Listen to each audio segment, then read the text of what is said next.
Evangelho, quarta-feira da 16ª semana do Tempo Comum.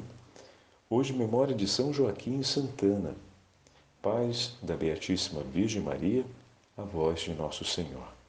O Senhor esteja convosco, Ele está no meio de nós. Proclamação do Evangelho de Jesus Cristo, segundo São Mateus. Glória a vós, Senhor. Naquele tempo disse Jesus a seus discípulos: Felizes sois vós, porque vossos olhos veem e vossos ouvidos ouvem. Em verdade vos digo, muitos profetas e justos desejaram ver o que vedes e não viram. Desejaram ouvir o que ouvis e não ouviram. Palavra da salvação. Glória a vós, Senhor. Quarta-feira da 16ª semana do Tempo Comum, hoje memória de Santana e São Joaquim. Em nome do Pai, do Filho e do Espírito Santo. Amém. Queridos irmãos e irmãs, com grande alegria, a Santa Liturgia hoje celebra a memória de São Joaquim e Santana, os avós de Nosso Senhor, os pais da Beatíssima Virgem Maria. Por isso, a Igreja no mundo inteiro, por antiga tradição, tem hoje a celebração do Dia dos Avós. Então, a todos os avós que nos escutam no dia de hoje, meus parabéns. Deus abençoe profundamente a cada um de vocês. Vos livre dos perigos, vos conceda graças em abundância e, sobretudo, lhes renove o vigor da saúde, mas, em especial, o dom da fé, a esperança e a caridade. A gente sempre pede a multiplicação dos nossos anos de vida e o aumento da nossa saúde, né, para poder trabalhar, conquistar a vida. A gente tem essa expressão muito popular em todo o Brasil. Mas é importante que a gente viva com uma fé firme no coração e um desejo forte de realizar a caridade. Se a gente vive muito, mas não sabe por qual razão vive, se a gente vive pouco, mas sabe por qual razão vive, ali se faz toda a diferença. Aqui a gente recupera um pouco a celebração da festa de ontem, do apóstolo Tiago. Mas em que sentido, Padre Fábio? Tiago e João. Um foi o primeiro a ser martirizado. O outro viveu até quase 90 anos, São João. Um irmão teve uma vida muito breve. O outro irmão teve uma vida muito longa. Mas uma coisa foi decisiva para ambos. Não o tempo de vida, mas que ambos chegaram ao objetivo dessa vida, que era viver em comunhão com o Senhor. Porque sendo curta ou sendo longa, eles souberam viver intensamente a fé que receberam, souberam colocar em prática intensamente a verdade do Evangelho, na qual foram introduzidos, e foram ardentes na caridade, o que significa dizer que a vida deles foi cheia de significado. Um viveu um percurso mais curto, mas viveu plenamente, pois a sua vida foi vivida em Cristo. O outro viveu um percurso bem mais longo que seu irmão, mas a sua vida foi de igual modo plena. Por quê? Porque ele também viveu tudo em Cristo. Aquilo que o Senhor ensinou para eles, naquele episódio do diálogo com a mãe, foi um tesouro e um patrimônio que os marcou para sempre. Ontem falávamos, ouvindo São João Crisóstomo, aquelas palavras de São João, né? Olhem depois, olhem no final, não olhem agora, né? No momento em que eles estão escorregando, os 2 por uma razão e os 10 por uma outra razão. Mas olhem no final e vejam como é que eles mudaram. Como é que o Senhor, com a sua paciência e o seu amor, de fato, transformou o coração deles. E eles conseguiram entregar a vida por amor a Cristo. Viveram intensamente. E aí a gente pega essa medida. Às vezes a gente pede, sobretudo os avós que estão vendo a terceira geração e adiante, e os bisavós que estão contemplando a chegada da quarta geração, né? Que tenha vida longa. É justo esse pedido. Mas que essa vida longa seja para celebrar a fé no nome do Senhor e para viver a caridade segundo o Evangelho de Cristo. A vida vale para isso. O valor em si da vida, ele não se mantém na eternidade se não for para ser perseguido sob essas medidas, sob a medida do Evangelho. A vida nos foi entregue para ser vivida segundo Cristo. Ali está a plenitude da felicidade possível nessa vida. Ali está a graça necessária para que essa vida permaneça na eternidade. Obviamente, permaneça na eternidade enquanto uma vida plena e feliz. Porque a eternidade será para todos, mas ela será plena e feliz somente para aqueles que perseverarem em Cristo. É preciso a gente falar isso de maneira bem clara. Não é que a eternidade não será para alguns, será para todos. Mas para ela ser plena e feliz, precisa ser em Cristo, porque no inferno, meu amigo, não tem felicidade, não tem plenitude nenhuma. Então, ali é uma completa degradação e uma completa infelicidade. Por isso, como não fomos criados para viver a eternidade no inferno, para que ela seja plena e feliz, é preciso que ela seja em Cristo. E a gente tem esta vida para começar a viver essa plenitude, para renovar esse propósito e para aplicarmos-nos nela. Por isso essa precisa ser a primeira súplica dos avós. E olha que coisa bonita, festa de São Joaquim de Santana.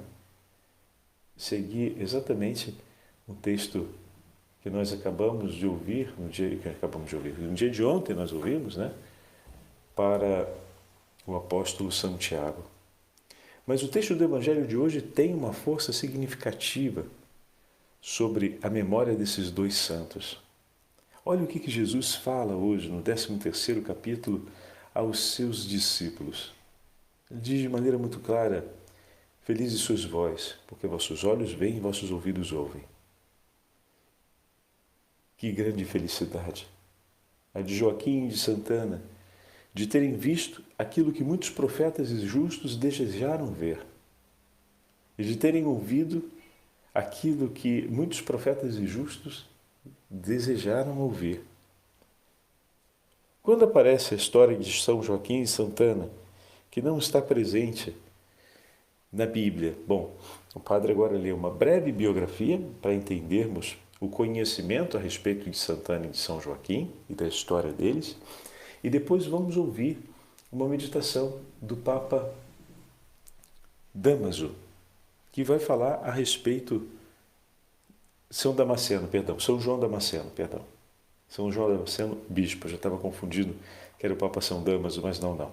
É Papa São João Damasceno. É o bispo São João Damasceno, que em um dos seus sermões sobre a Natividade vai fazer louvor à figura de Joaquim e de Santana. Estamos no 8º século nesse episódio, né, do sermão de São João Damasceno. Mas vale aqui entendermos um pouquinho mais a história dos dois. Então, dos pais da Santíssima Virgem Maria, nada nos transmitiram os escritos inspirados do Novo Testamento tal e qual os conhecemos na Bíblia. O pouco que sobre eles conhecemos deve-se a vários livros apócrifos, ou o proto-evangelho de São Tiago, o pseudo-evangelho de Mateus e o Evangelho de Maria. Foram livros escritos contemporâneos aos escritos do Evangelho, mas que não são considerados livros canônicos, ou seja, os livros que vão entrar para formar o corpo da Bíblia.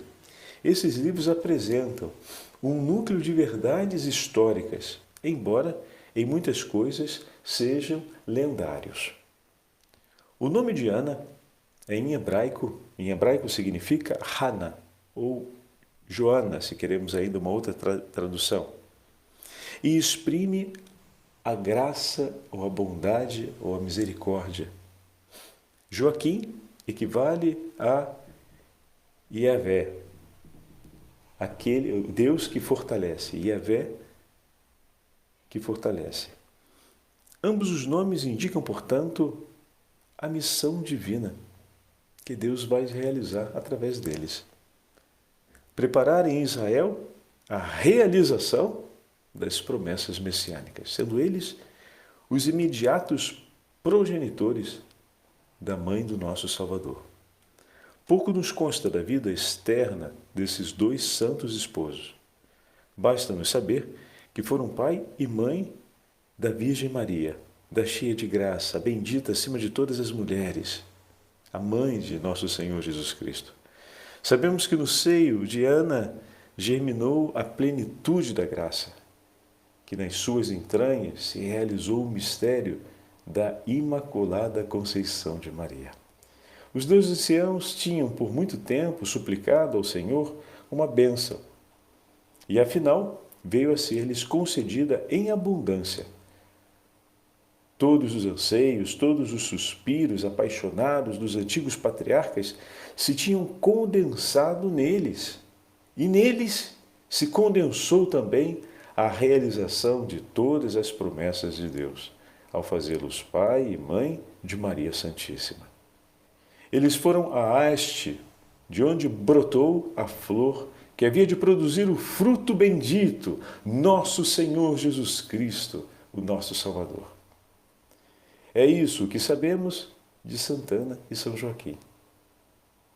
Basta e sobra, não é mesmo? Para a nossa devoção e o nosso reconhecimento.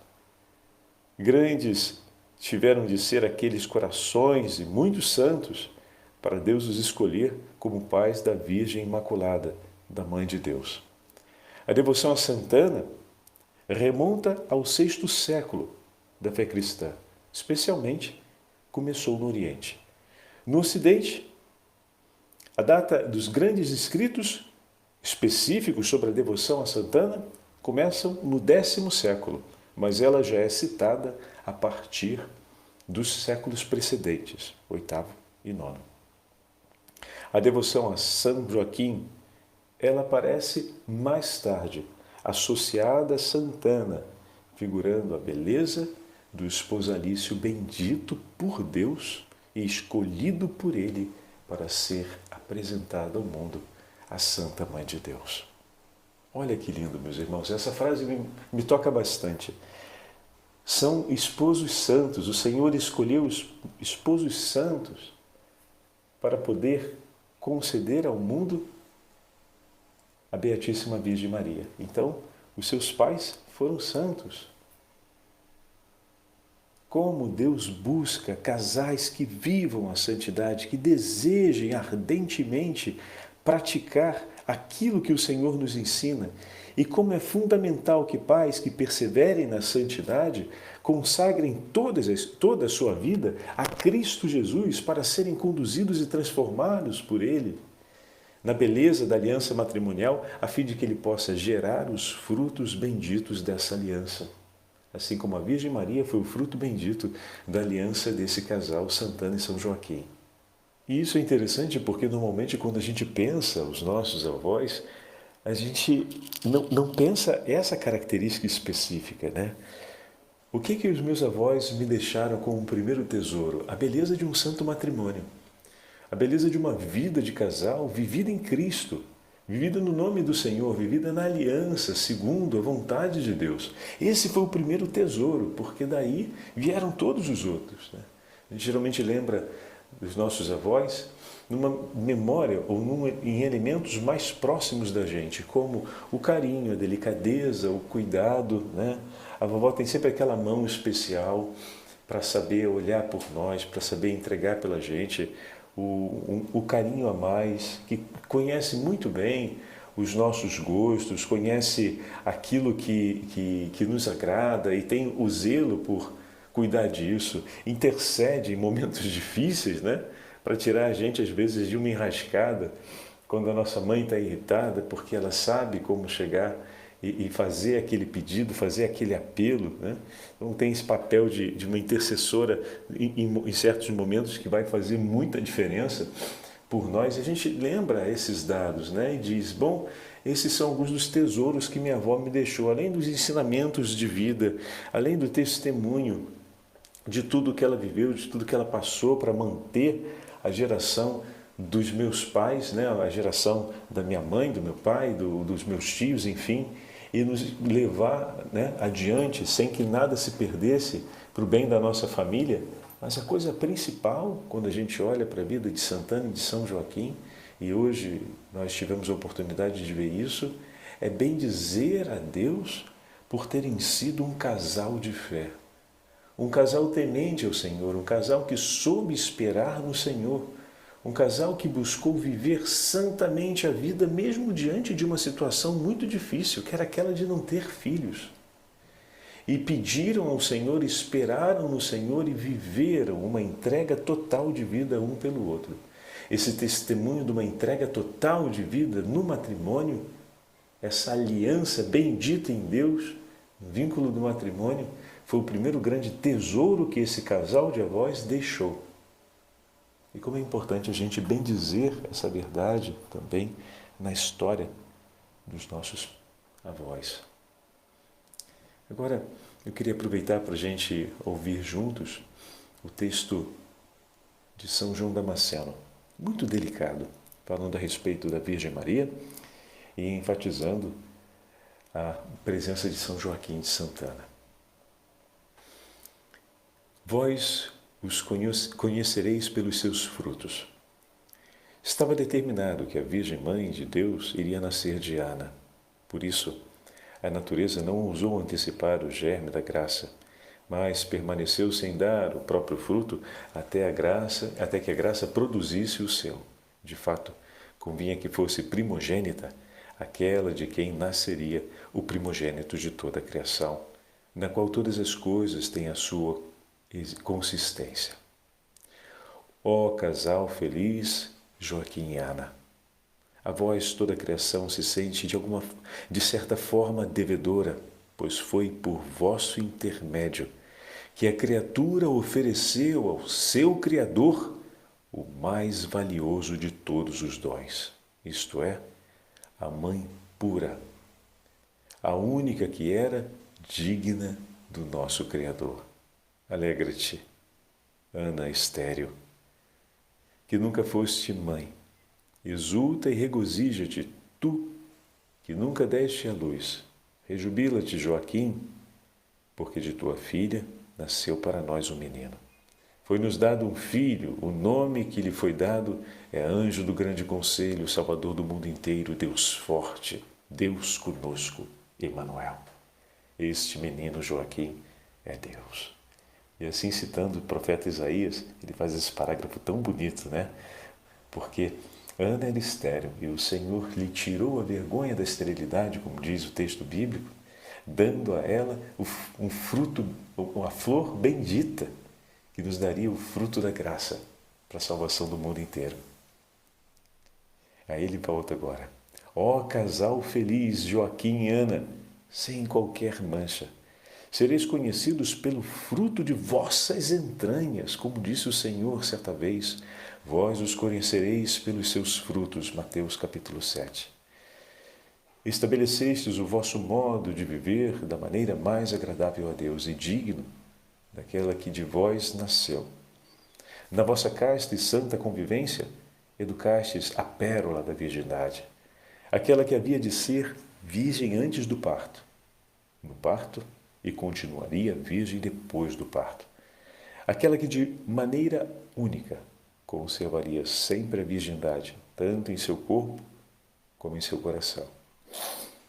Ó castíssimo casal, Joaquim e Ana, conservando a castidade prescrita pela lei natural, alcançastes de Deus aquilo que supera a natureza. Gerastes para o mundo a Mãe de Deus, que foi mãe sem a participação de homem algum, levando ao longo de vossa existência uma vida santa e piedosa. Gerastes então uma filha que é superior aos anjos e agora é rainha dos anjos e rainha do céu. Lindo, não é mesmo? Nossa! Ó formosíssima e dulcíssima jovem! Ó filha de Adão e mãe de Deus! Felizes o pai e a mãe que te geraram, Senhora! Felizes os braços que te carregaram, ó Senhora nossa, e os lábios que te beijaram castamente, unicamente os lábios de teus pais, para que sempre, em tudo, conservasses a perfeita virgindade, Senhora. Aclamai o Senhor Deus, ó terra inteira. Alegrai-vos, exultai e cantai salmos. Levantai vossa voz, clamai e não tenhas medo. O Senhor é bom e poderoso, eterna é a sua misericórdia. Ó casal bendito, que nos entregastes um tesouro de santidade, por meio do qual nos foi entregue o Salvador. Ô meu irmão e minha irmã, que essa seja uma inspiração na vida de todos os nossos avós. Que nós possamos buscar educar os nossos filhos, cuidar dos nossos netos com essa perspectiva que é de que o Senhor, através do nosso coração, quer preparar uma alma santa, uma alma bendita. Joaquim e Ana amaram o Senhor, mas a geração que os precedeu, a Virgem Maria, sua filha, foi mais alto, amou mais alto. Foi aquela que deu a luz ao Salvador. E a geração que a sucedeu, seu Filho, nosso Senhor Jesus Cristo, pensando agora na ideia das gerações, na vida dos avós, foi ainda mais alta. Que esse seja o desejo de todos os avós, que o nosso caminho de santidade percorrido com Jesus tenha sido para preparar filhos que percorram um caminho ainda mais elevado de santidade, para que eles, por sua vez, preparem os nossos netos que percorram um caminho ainda mais elevado de santidade. E assim possamos todos alegrarmos e cantarmos os louvores de Deus no reino dos céus. O Senhor esteja convosco, Ele está no meio de nós. Pela intercessão da Beatíssima Virgem Maria, pela intercessão de São Joaquim de Santana, abençoe-vos o Deus Todo-Poderoso, Pai, Filho e Espírito Santo. Amém.